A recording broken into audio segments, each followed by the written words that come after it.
I have some advice for you because honestly, if I was a new grad software engineer or just someone who just graduated from college, hey everyone, I'm Danny, a mid level software engineer who has had an extremely untraditional path to becoming a software engineer.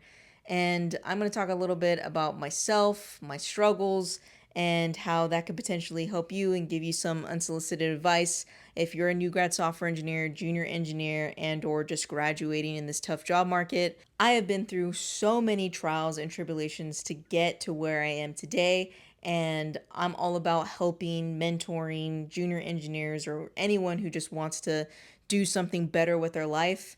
I am a first generation college student, graduated from University of California, Merced back in 2023 with my computer science and engineering degree. I was a terrible, terrible student. Let me explain. So, back in high school, my parents are pretty much the kind of people where they didn't really care too much about education. And I think that's because they didn't really know too much about education or like how it worked at all with college or anything like that. They just knew that, you need to get at your job and just figure your stuff out as you go. And so when I was in high school, I didn't really ever think that college was an option for me because I didn't know how anything worked. And honestly, I didn't even know what an SAT was or ACT or whatever the hell any of that was. I had no idea what any of that was. So college was totally not on my radar.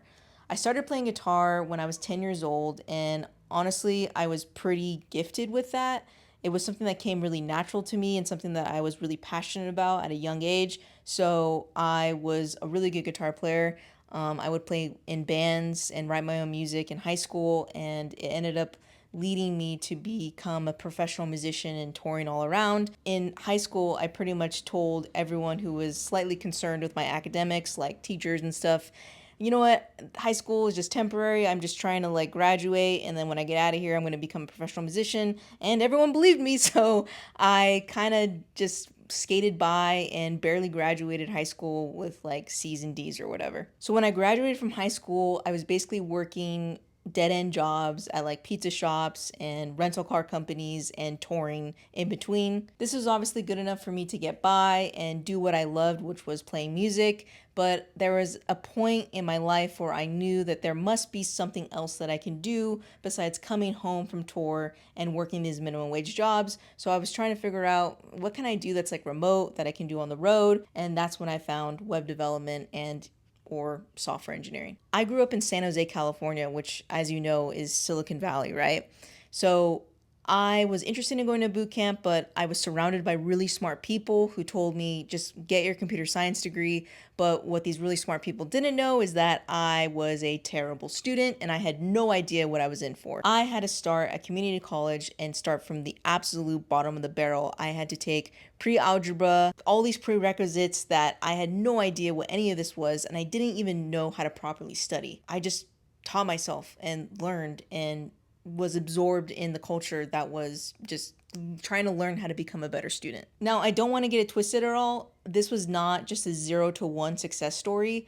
I experienced so much failure. I mean, it took me 7 years to get my degree. So that meant that I was failing classes left and right. I think I failed pre-calculus 3 times, and actually I had to go to another community college to continue my math journey because you could only fail it that class 3 times and then you basically got kicked out of taking that class again. You know how people think it takes 4 years to go through college because they're like, oh yeah, like you're just gonna take this class and then the next class after the next semester and then the next class after that semester.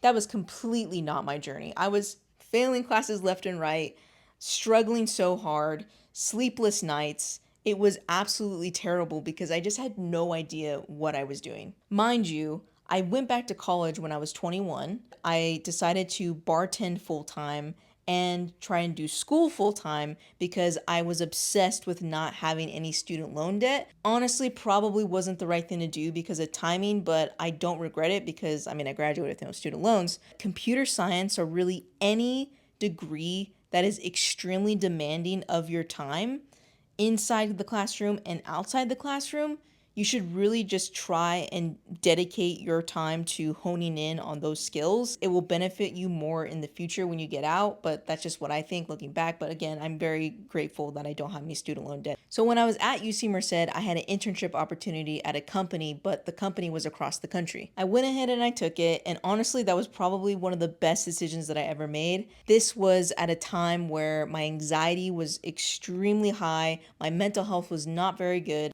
I ended up creating a fantastic community. My mental health got so much better, and I ended up building so much more confidence as an engineer. So it was obvious that I got a return offer, and I was super grateful for it, but I wanted to keep interviewing and just keep my opportunities open. What inevitably happened was all the companies that I was interviewing with had hiring freezes pretty much all at the same time, which meant that I was going to have to move across the country. Now, here's the thing. I have been across the country with friends, playing music, doing a bunch of things, but I've never moved across the country by myself. So I live in a mid-sized city in New York State, and I don't feel comfortable saying exactly where I live until I move. Basically, when I first moved here, everything was brand new to me. I built this community that I had in my internship, and so I came back to that. It was awesome, and everything seemed to be new and fresh, and I was clicking. But then I started realizing the red flags, and they quickly started showing up, and I started feeling stuck very quickly. You see, when you intern somewhere, you kind of forget that an internship is just a long form interview for both you and the company. My internship was great. I had a great time and I ended up learning a lot, but I definitely didn't think during the internship that I was going to have a future with this company. It felt like a stepping stone, like I was going to intern here and then move on to something else and, just keep growing my career in that way. As we all know, the job market just kind of kept getting worse from 2023. The less experience you have, the harder it is to get interviews and yada yada. It was really difficult, but I made the best of my situation. And fast forward 3 years later, here I am, and I'm still away from my family, away from my partner, and I kind of just want to not make any more excuses and just level up so I can start my life. I feel like the past 3 years, all I've been hearing is how bad the job market is, how tough life is outside of the city that I live in, and just how difficult things are. And I've been letting that influence my daily decisions on my career and how I choose to go about my life. It's time for me to actually put all my effort towards what I really want out of my life, and that is to move on. Move on with the city I live in, move on with my career, and just really focus on the things that I actually care about, which is being the best engineer that I can be and being the best partner I can be, the best family member, and just keep going, keep moving on, and helping people along the way who are either just starting out on their career journey as an engineer and or switching careers or whatever. I just love helping. As a first generation college student and someone who literally had to start from the bottom, I learned so much. And the fact that there's not really a lot of resources out there to help people who want to level up is insane to me. There's so many things that I can share with you guys, and I just want to share it, and I want to document my journey. And so that's where I am, literally right here. I'm talking to you right now. Like, we're in this together. Whatever you're doing is probably similar to what I'm doing, whether that's emotionally, whether that's physically, or whatever, goal oriented wise. It's time that we take control of our lives and actually do something positive for ourselves. There's so much crap out there on social media. If you're going to be on social media, you might as well watch something productive or something that's going to make you feel better. And so that's where I come in. All right, so let's get into this. I have some notes. I have some advice for you because honestly, if I was a new grad software engineer or just someone who just graduated from college, had the same timeline that I had, I'd be so pissed right now. But as a mid-level software engineer with some experience, and I work with interns all the time, I can tell you what you can do about it. So if you're unemployed and you can't find a job, what do you do? First, I would get a job, which, hold on. I know it seems obvious, but this is actually what I mean.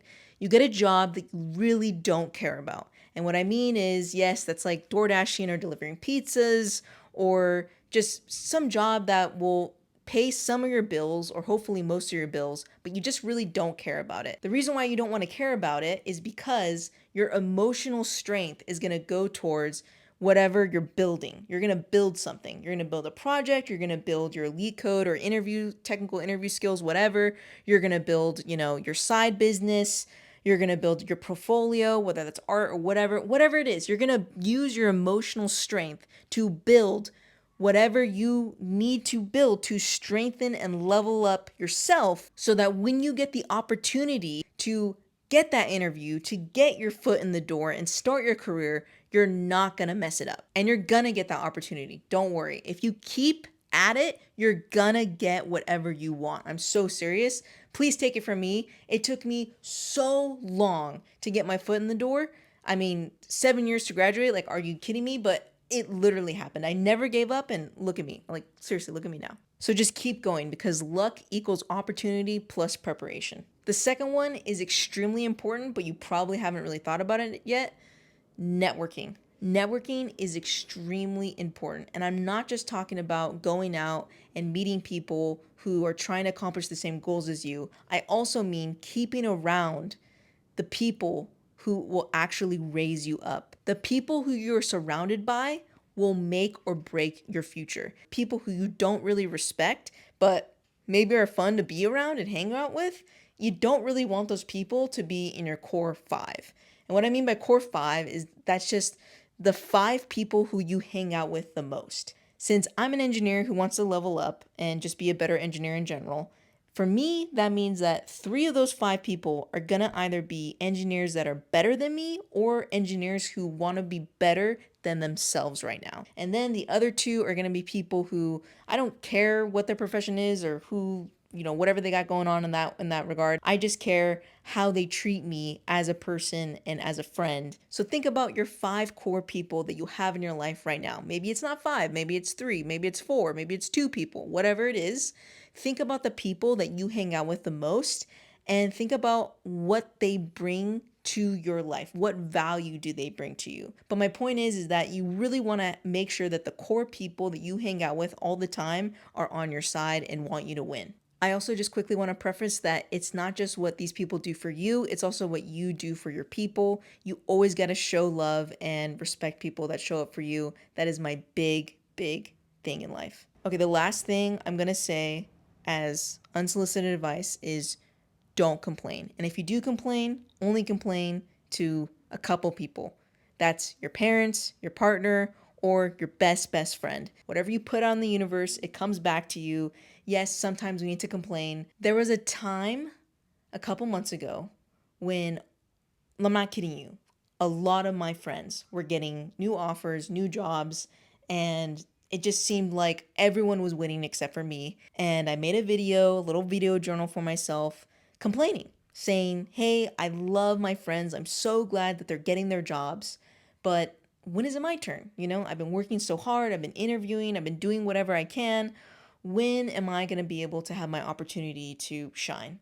And then the next day, I woke up and I went viral on Instagram. If you're going to complain, don't make it a habit. And if you do complain, only complain to a couple people that are your closest people in your life. I have so much empathy for anyone who's graduating into this job market. It is so, so, so tough. But do not forget, you are in control of your own story. You are in control of your own life. And you just gotta make the most of it. You just gotta grind. You just gotta focus on the things that you can control. And if you need any motivation or anything, I am documenting my journey on leveling up and becoming a better engineer. You can join the Discord. We have a community in there that's all about helping each other out, whether it's studying, interview prep. I have a resource Excel spreadsheet in there for the leak code patterns that I study, a bunch of things. If you want to join a community that's all about leveling up and bettering ourselves, subscribe, like, follow, do all the things. Good luck. I got you. I'm rooting for you. You can do it. All right. Later.